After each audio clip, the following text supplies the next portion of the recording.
percent of the students in the neighborhood are actually getting transportation to go to the school.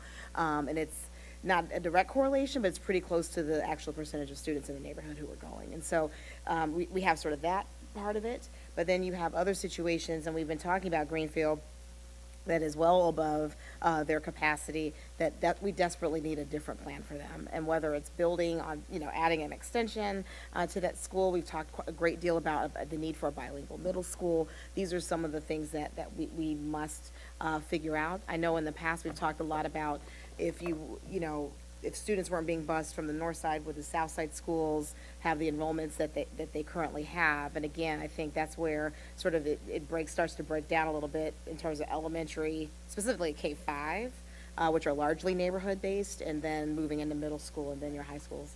Right. And so I think we've got a number of different data points that can really give us that true story in terms of where schools are located, who's attending them, and who isn't. So another good example, Lancaster is sort of right below where we have our choice neighborhood, and the 7% of the students that are in the Lancaster area are actually going to that school. Most of them are going to, Kilbourne, Kluge, Browning, sorry, getting all my directions mixed up. And so it's giving us an opportunity to say, okay, who's not going to the schools, not just from the heat map, but also looking at transportation. And then, why is it, and what do we need to be thinking about in terms of program placement, in terms of recruiting and retention at the schools. Yeah. And just a quick follow-up. Go ahead. And I think we heard loud and calm. So if we, kind of build it from the ground up with a program that, folks value, folks want, that, maybe we'll start seeing, families coming back into the district. Absolutely. Those programs. And that was why we started with the first recommendation that we did, to place successful programs in various areas across the district in an attempt to draw people to those. And it was part of the reason why I suggested that we really need to think about the placement and the program together rather than as two different things. Director Arts.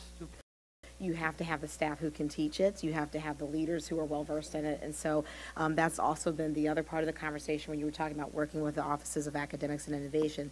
That is a big part of it. We actually met with a group of Montessori parents today, and that was a big part of school. So all of these things go hand in hand, and that's what we're trying to look at these. I know there's a lot of different proposals on the table at once, but that's because they're all connected, and trying to think very specifically around program placement, recruitment and retention, transportation, regional development. If I might add one more thing about, while you were touching on staffing, one of the groups that we met with here while we were doing this study is your HR department. And we know that there are some schools that have recurring vacancies. We know that there are some schools that are hard to staff. We know that there are multiple vacancies on any given day. And a part of that is that you have so many buildings to staff. If you didn't have that many schools, you wouldn't have to find that many great leaders, great teachers, great every one of those roles. Any other comments? Director Voss. Details about buildings that can be shared with us then that we sort of have in our areas that we represent? What we have is a great deal of data. We have an Excel spreadsheet that runs out to double Z or something like that out there with all of the various data points that we